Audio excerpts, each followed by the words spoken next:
I'm Chris Hansen, right now on Crime Watch Daily from here in New York.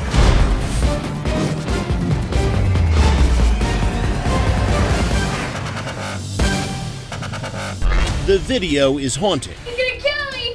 You're gonna kill me! This is 10-year-old Lindsey Baum, who would mysteriously vanish, walking home alone after a fight with her brother. It's just kind of a earth-shattering moment. But before she disappeared, Lindsay had an eerie premonition. She said, "Mom, I just have this really bad feeling that something bad's gonna happen." A small Washington town left baffled. Who would take a child here? 40 persons of interest, one disturbing discovery. Jason Matera investigates. You see, just a quick question. Plus, two moms united in grief. Both of their daughters gone. Both connected to this man. He didn't know who he was messing with when he messed with our girls. Today, is there finally closure to two unsolved mysteries? Jessica and Cara will have the last word. Right now. Andrea Isom, sir, with Crime Watch Daily. Jason Matera with Crime Watch Daily. This I'm Elizabeth. I'm here with Crime Watch. I'm Michelle from Crime Watch Daily. is Crime Watch Daily. We'll find you again. We always do. Hello, everyone. Welcome to Crime Watch Daily. I'm Chris Hansen. Could two unsolved cases finally be closed? We've got new details on two sets of human remains just found in Kansas City. I mean, when you look up that hill, to me, when I look at it, it's an entrance to hell. A walk through the woods leads to a grisly find. Did you know it was a skull immediately? Yeah. Two sets of human remains in one location. We are not, at this time, able to determine if it is male or female. Could the discovery finally mean answers for these grieving families? Resolution for two of the biggest mysteries ever covered on Crime Watch Daily? Everybody always said that when they found one, they would find both. All right. A year ago, Rhonda Beckford and Jamie Runyons had never met. Today, they call themselves family. We've been brought together by our girls. Our girls brought us together. Those girls were their daughters, 17-year-old Cara Kopetsky and 21-year-old Jessica Runyons. Our girls didn't know each other because of the age difference, but are together now. They're up in heaven together. It was several months ago when we brought you our investigation into the disappearance of Jim and Rhonda Beckford's daughter, Cara.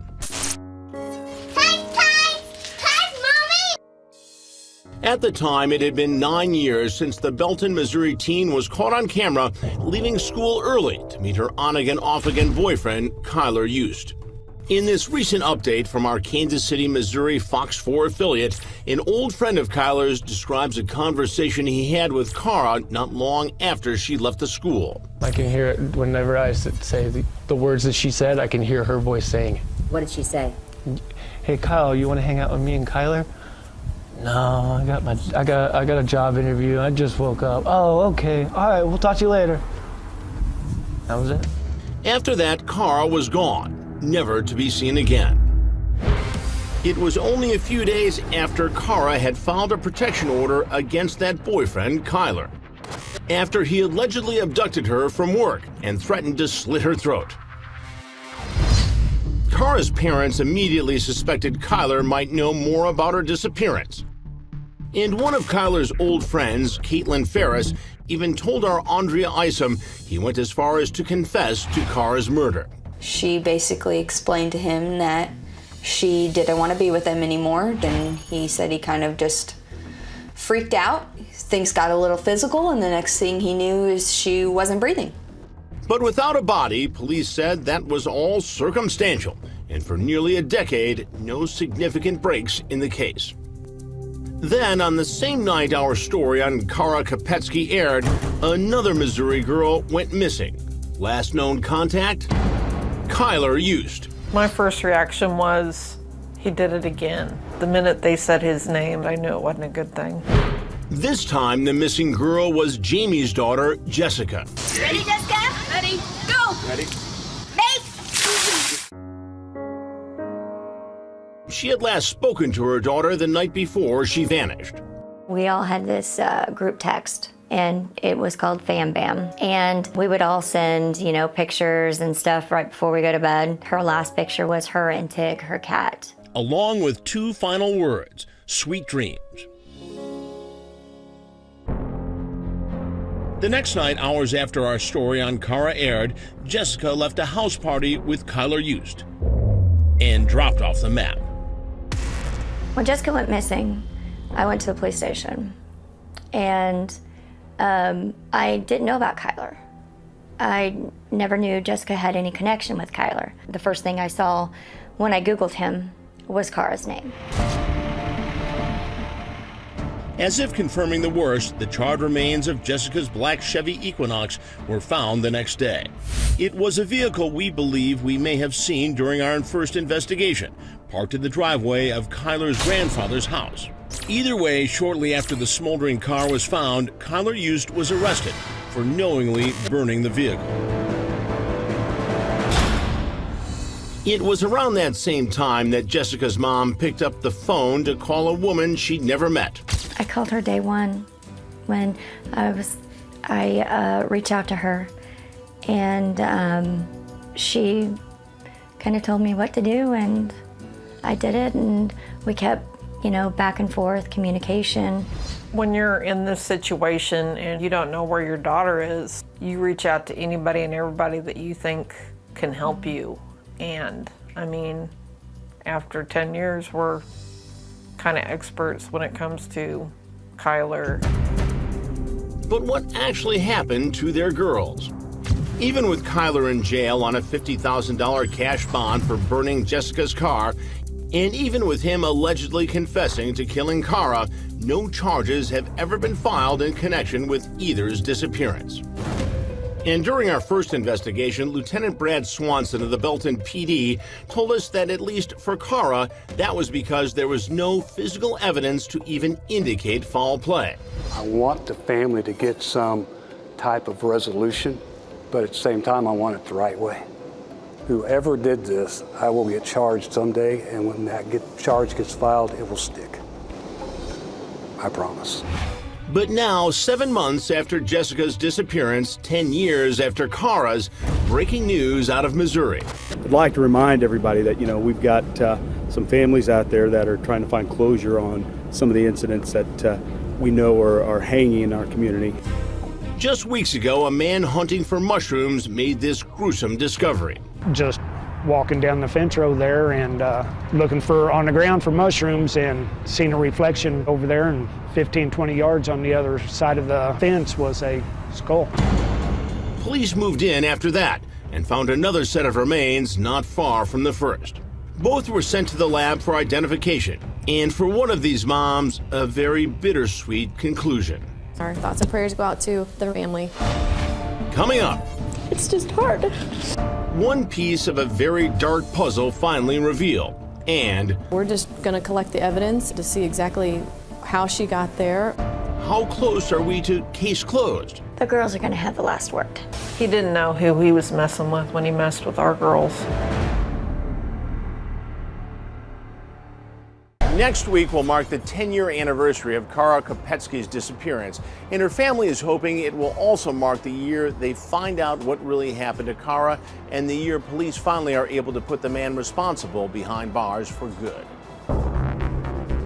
She went missing after reportedly going to meet this man.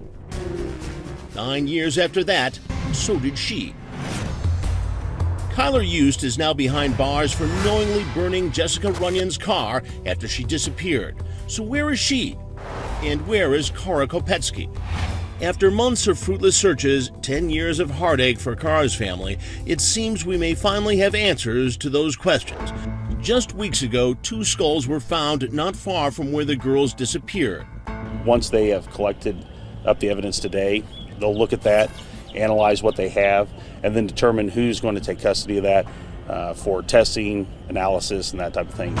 Very shortly after that announcement, authorities positively ID one of the skulls, and both girls' families get the call.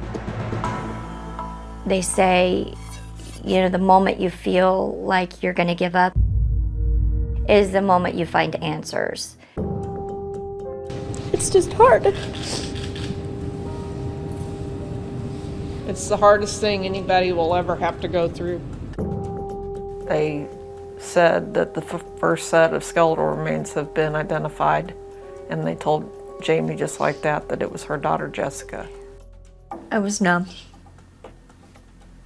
And I did my best to try to comfort her.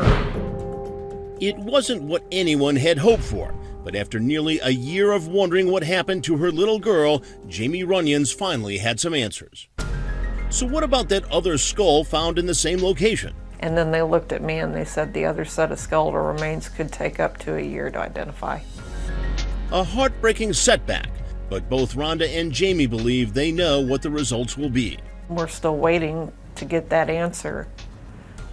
And, you know, we feel in our heart and in our gut that it's Cara, because Cara disappeared almost 10 years ago. And they've said that the other skeletal remains, they're a lot older, that they've been out there a lot longer. And it just makes sense that the other set of skeletal remains are Cara. If you find one, you find the other. Everybody that has searched, that's their belief. If the bones do turn out to be Cara's, even if they don't, the big question that still needs to be answered is who dumped them there in the first place. We're just going to collect the evidence and just work it backwards and to see exactly how she got there and what happened to her. Crime Watch Daily has reached out to police, though they have declined to comment at this time. But if you ask Rhonda and Jamie, there's only one person responsible for whatever happened to their daughters: Kylr Yust. In fact, Rhonda says there's something very suspicious about the place where the remains were found, something that came up in a report made shortly after Cara went missing almost 10 years ago. Somebody spotted Kylr's truck, and it was headed this way. Plus, he has a childhood friend who he spent a lot of time with, whose farm is right around the corner from here. He would have been familiar with this area. Kylr Yust will be in court this fall to face charges for burning Jessica's car, though if Rhonda has her way, he could be facing more than that. When this comes out, that it's Cara, and we get the answer that it is Cara, that is the missing piece to the puzzle that we've been looking for. That is all that the prosecution has been waiting for, is Cara, which is the physical evidence. This is all that we've been waiting for. For now, It's peaceful here. It is peaceful. a makeshift memorial stands where the bodies were found, crosses placed by the community for both Jessica and Cara. There's a stream over there that, you know, has water flowing through it, and it is peaceful. I mean, you don't like to think of your daughter being out here, but they're not anymore. They're home. We found them. Jessica's younger sister Megan, who has never spoken publicly about her loss, visits the site today for the first time. And what do you think about when you see this? It hurts, but it's pretty. She would have loved it. I mean, it's just so colorful and pretty, and she was such like a happy person, and she would have just loved looking at it. A final resting place of sorts. One mystery solved and another on the brink. But closure? It's not really closure. I will never have that. I have the answers. And we'll have resolution. We like that word. We like the word resolution. Because Cara and Jessica are still gone. So we won't have closure until we're all reunited again on the other side. And until, they say, the person responsible for taking their girls is held accountable. A battle these moms, bonded by tragedy, will fight together. We're family. We are family. We're not blood, but that doesn't mean anything. Our girls have brought together. Yeah. I mean, we're in a group that nobody should ever be in. But we build strength from each other. We're not going to be quiet until our girls get justice and the dirtbag gets put away for the rest of his life. I love you, Rhonda. You too, Jamie.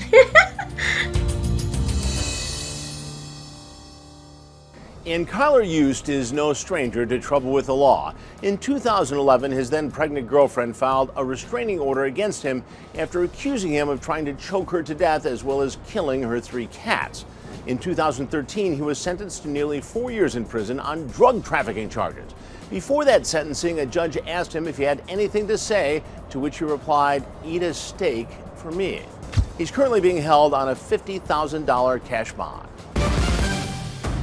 Up next, a big mystery in a small town after a young girl vanishes. And when a person of interest is caught in a lie, Crime Watch Daily goes looking for answers. The night that Lindsay went missing, did you just have an unfortunate memory lapse, or were you hiding something? Coming up. Lindsey Baum was the little girl next door walking home in a town where everyone knew everyone. But somewhere along that trip, the 10-year-old would disappear. Our Jason Matera has the story. Chris, how does a little girl vanish into thin air? And more importantly, who was responsible? Was it someone she knew, or was it a predator roaming the streets looking for prey? Oh my God, he's gonna kill me! He's gonna kill me! 10-year-old Lindsey Baum stars in a haunting home video. But does it foreshadow a heartbreaking tragedy?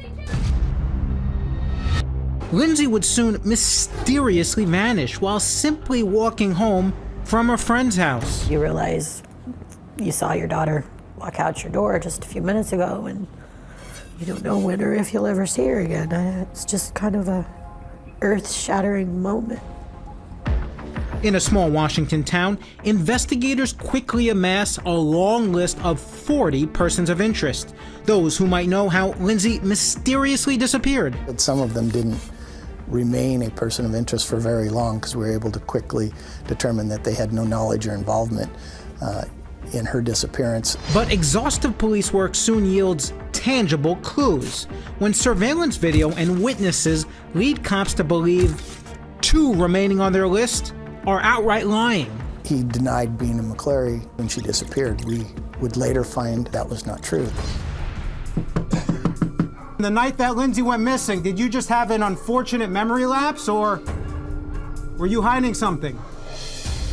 Melissa Baum had moved to Washington State from Tennessee to close the door on the trauma of her divorce from Lindsay's father.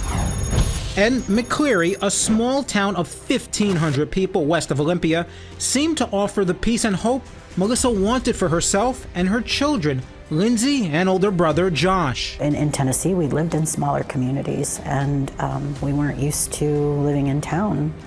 And McCleary was a nice, quiet, small, peaceful town. The kids loved it there, especially the boisterous little Lindsay. So Lindsay was a spunky 10-year-old. Very. She couldn't just slam a door once, she had to slam it twice for effect. Full of life, like from the day she was born. We used to tease her that she came out of the womb talking. She was just active, bright, happy 10-year-old little girl waiting for her 11th birthday. But Mom Melissa says a shadow fell over Lindsay's apparently bright future when her daughter had a frightening premonition just a day before she would disappear. And she said, "Mom, I just have this really bad feeling that something bad's gonna happen." And I said, "Like what?" And she said, "I don't know, I just have a feeling." She knew something was coming, but she didn't know what. And then the next night she was gone.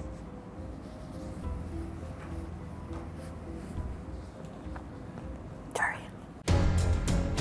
Just a few hours earlier, Lindsay and her brother Josh walked a short distance from their house to the home of her girlfriend, Michaela.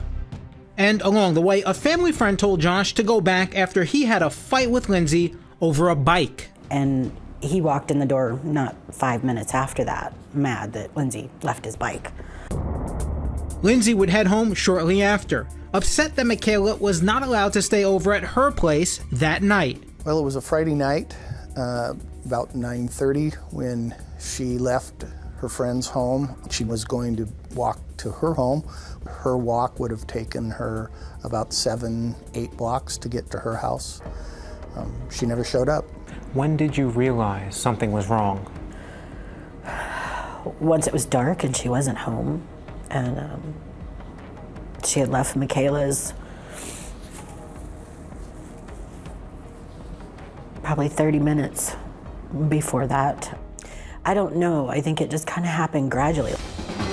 Rick Scott was the undersheriff at Grays Harbor County Sheriff's Office the day Lindsay disappeared. At about 11 o'clock, her mom called 911 and reported her missing. So that began a search of the local immediate area by the McCleary Police Department, some volunteer firemen, and her mother and some friends. We would maintain that search and rescue component for the next 10 days, and that grew to involve over 240 people, ground searchers, air search and rescue, dogs, horseback. Days later, police divers desperately searched local waterways, and the entire population of McCleary, 1,500 people, became involved, all caught up in the mysterious disappearance of Lindsay. Our job was to make contact at every residence along that route. And because everyone knew everybody in this town, it became personal for those leading the search. You're clearly frustrated. During this investigation, I lost 40 pounds, and it was just from the stress. I thought about it day and night, when this first happened. Polly Thomas was one of the original investigators working closely with Rick Scott. They both wondered how, in such a small town, a little girl could vanish with no one knowing how or why. Is it possible this 10-year-old just fled the scene? I think within 24 hours of all that taking place, I think it was pretty clear that that was not what happened. So she could not have done it alone. Let me put it that way. She had left her cell phone at home. She had no money on her. Next, police launch an official criminal investigation into Lindsay's disappearance and make a disturbing discovery. There was 2 incidents in the week prior to her disappearing. Her and her friend had said that they thought somebody was following them. Who was this mystery person? And could the truth possibly be hiding behind a man police identify as a person of interest? We see you. Just a quick question. We want to get your response to our interview with the sheriff. Now back to the mysterious disappearance of 10-year-old Lindsey Baum. Here's Jason Matera. Chris, Lindsey Baum's walk home from her friend's house was only 10 minutes, but somewhere in the middle, she disappeared without a trace. The only thing we've really been able to rule out is that she ran away. While the FBI, police, and the sheriff's office continue their investigation, little Lindsey Baum remains missing, feared murdered after 8 long years. Her traumatized mom, Melissa, wonders why, and she soon recalls something truly ominous. Less than 2 weeks before she disappeared, we'd watched the movie Taken. And when it was over, I remember her saying, "Gosh, Mom, does stuff like that really happen?" I said, "Yes, Lindsay." I said, "Why do you think I get so mad? Why do you think I insist on knowing where you're at all times?" I said, "Because there are horrible people in this world that do terrible things." The disappearance of a child in McCleary in particular had a huge impact on that entire community. It literally took the innocence of that community and erased it that night. The impact for Melissa struck far deeper. It killed me. It's just like a constant ache in your heart. It just doesn't really go away. It's just always there. Sometimes you notice it more than others. Over the course of the investigation, how many persons of interest were developed and looked into? At the height, we had maybe 40 people who would have the title of person of interest. And as they look closer, police soon hear about something very strange. There was 2 incidents in the week prior to her disappearing. The girls had been up at the park in the bathroom, and they said a man came in on them. But then he left and took off on a bike. The other incident was her and her friend had said that they thought somebody was following them, a man in a white car. Surveillance tape from a local gas station shows a white vehicle matching the description close to the time Lindsay disappeared, but cops still can't connect any dots in the stalking story. And two men continue to pique investigators' interest. One, they say, was staying in a house near Maple Street where Lindsay was last seen walking home. Investigators aren't publicly naming him. The initial conversation with him was that he had never left the house at night. He didn't know anything. He didn't know Lindsay, and that was the end of it. But later, through witnesses and other evidence, cops would determine that his story was a total fabrication. So he lied to us about what he did that night, and he lied to us about where he was at 9:30 on the evening of June 26th. And a similar lie was also about to surface when detectives focus on a second man on their list, Tim Hartman, a local business owner who made a categorical statement to police during early interviews. He denied being in McCleary during the evening hours when she disappeared. If he wasn't in town, he couldn't possibly have been involved in Lindsay's disappearance. There was just one problem. Would later find, again, video surveillance that showed that was not true. Surveillance footage tells no lies. Hartman told police he was out of the area doing some training and was later doing an ambulance call out as a volunteer EMT. But the video shows Hartman in a store in McCleary making a purchase the day Lindsay disappeared. He leaves, heading toward Maple Street. His own shop is on the street where she was last seen. He was in McCleary at exactly that time that she would have disappeared. You searched his property as well. Tell me about that. He was somebody who actually contacted Lindsay's mother that night and was helping her, actually had her in his car and was helping her look around areas that she knew Lindsay frequented. Despite the questions surrounding his whereabouts, cops are not officially naming Hartman a suspect. Hartman has told local reporters he has no idea what happened to Lindsay. He claims that he had nothing to do with her disappearance, that he merely forgot that he got back that early. He thought it was later than the video would show. I know he's only a person of interest. It hasn't risen to a suspect at this point with the information you've gleaned, but it does seem odd, right? It remains very concerning to us that he would appear to conveniently have forgotten the most important time of the day that we were certainly focused on. Though police say Hartman was initially cooperative with the early investigation, they told Crime Watch Daily he no longer will speak with detectives. We wondered if he would speak with us. Right behind me is the jewelry store that Tim Hartman owns. Now, to be clear, he's not a suspect, but his story doesn't line up. It turned out to be false. Now, is this just an unintentional memory lapse, or is Tim Hartman hiding something? We're gonna find out. He's coming. Can I help you? Oh yeah, Mr. Hartman? Yeah. I'm Jason Matera with Crime Watch Daily. We're investigating the disappearance of Lindsey Baum. Yeah, thank you.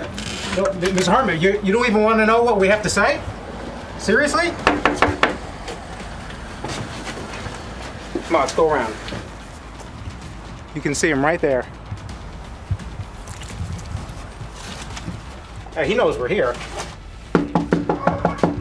Mr. Hartman! We see you. Just a quick question. We want to get your response to our interview with the sheriff. Mr. Hartman, the night that Lindsay went missing, did you just have an unfortunate memory lapse, or were you hiding something?